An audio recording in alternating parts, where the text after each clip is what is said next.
बाक़ी मुशर्रफ साहब जो केटीन के इंटरव्यू जो हाणे हलंदो शायदि हुनजी मूं स्लाइड्स पढ़ियूं पे स्क्रॉल्स पढ़िया पे टीवी ते त उन में ॿ टे दिलचस्प ॻाल्हियूं हुननि कयूं आहिनि। मिसालूं चवनि था त बेनज़ीर भुट्टो शहीद जेका वॾी लीडर हुई तस्लीम करे थो मियां मुशर्रफ साहब तो भाई अगर यो तहां के की वो गालिब जो शेर है ना कि मेरे कत्ल के बाद तूने जफा से तौबा है जूद पशेमा का पशेमा होना तो गाली आहे त पोइ हेॾी वॾी लीडर हुई मोहतरमा तहां पाण मञो था तो पोइ तहां उन्हनि खे छो मजबूर रखियो त हू तव्हांजा इक़्तिदार जा 9 साल जेको आहे उनखे जलावतन रखियो। अगर वो एतिरी क़ाबिलियत वारी वॾी लीडर हुई तो हुनखे मुशर्रफ साहब खे सॾाइणु घुरिजे आहे पाकिस्तान ऐं हुनजी क़ाबिलियत मां हुनजी जेको टैलेंट हो या हुनजी लीडरशिप क्वालिटी हुई हुन मां मुल्क खे इस्तफ़ादो उन महिल त चवंदा न बीबी क़ाबिल क़बूल ई न आहे पर अगर एॾी वॾी लीडर तव्हां तस्लीम कयो था त कत्ल के बाद जफ़ा से तौबा जो को कॉन्सेप्ट न हुजणु खपे।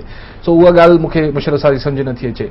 पोइ फरमाइनि था त मियां नवाज़ शरीफ़ सिंध में जिन्हनि सां मिलियो आहे उहे मुल्क दुश्मन आहिनि। हाणे जेको हिकिड़े ज़हनियत उहे रिटायर थी वञनि था मतिलबु छा चइजे कीअं फतवा जारी कनि था। मुंहिंजो न ख़्याल त रसूल बशप अली जो या डॉक्टर कादिर मक्सी जेके मुल्क दुश्मन आहे हू त अहिड़े को नारो ई नथा आणनि।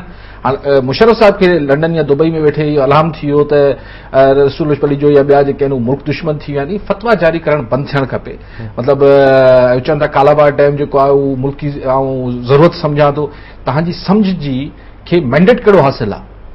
तव्हां जॾहिं तव्हांखे हुकूमत में अचण लाइ मैंडेट हो तव्हांजी बंदूक तव्हांजी ताक़त बिल्कुल सो तव्हांजी सम्झ या तव्हांजी सम्झ के अवामी क़बूलियत त करे हुई कोन जो तव्हांखे कालाबार डैम जहिड़े इशूज़ ते जेको आहे तव्हांजी समझदारी खे सिंध जा माण्हू या नंढनि सूबनि जा माण्हू जेके आहिनि क़बूले वठनि तव्हांजी सम्झ खे मैंडेट के ॾिनो आहे त तव्हां समझदार आहियो।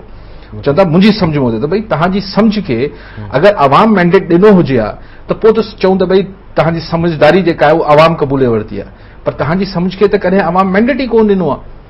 सो हाणे वरी लंडन में वेही हुननि खे सम्झ में वरी अञा कालाबार डैम यादि अचे पई।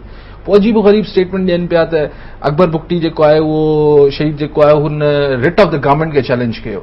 ॻाल्हि इहा आहे त तव्हां जॾहिं मुशर्रफ साहब पाण पावर में आया हो त तव्हां रिट ऑफ द कॉन्स्टिट्यूशन खे ख़तमु करे छॾियो रिट ऑफ लॉ खे ख़तमु करे छॾियो। पोइ तव्हांजी ऐं मतिलबु हू छा आहे त पाणे जज बि आहिनि ऐं मुनसिफ़ बि आहिनि ऐं वकील बि आहिनि पाण फ़ैसिलो कंदा त हिन रिट ऑफ द गवर्नमेंट आई पोइ हुनखे ईअं माराए छॾींदा। पोइ मतिलबु रिट ऑफ लॉ किथे वियो।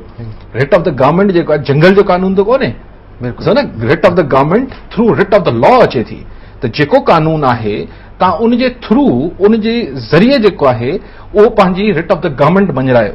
रिट ऑफ द गवर्नमेंट मञराइण लाइ रिट ऑफ द लॉ खे तव्हां ख़तमु नथा करे सघो। सो सिर्फ़ु इहो हिकिड़ी अकबर बुगटी खे या ॿियनि खे जेको आहे ईअं रियासती ताक़त ज़रिए शहीद करे छॾणु मारे छॾण खां पोइ चवणु त हीउ रिट ऑफ द गवर्नमेंट खे चैलेंज करे रहिया त रिट ऑफ द गवर्नमेंट खे जेको मञरायो वेंदो आहे उहो रिट ऑफ द लॉ जे तहत मञरायो वेंदो आहे कानून जी हुकुमरानी करे मञरायो वेंदो आहे।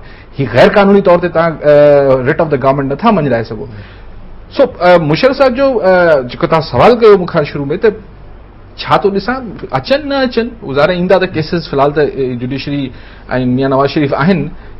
हाणे मूंखे ख़बर न आहे त ईंदड़ मार्च ताईं छा थींदो लेकिन फेसिस कंदा ऐं मूंखे नथो लॻे त को हुननि खे को वॾी अवामी पज़ीराई हासिल आहे जो हिते अची हुननि खे को वॾो अवाम हुनजे पोयां निकिरी ईंदी ऐं ख़्यालात साहब जा अञा बि को उहे ई पुराणा आहिनि।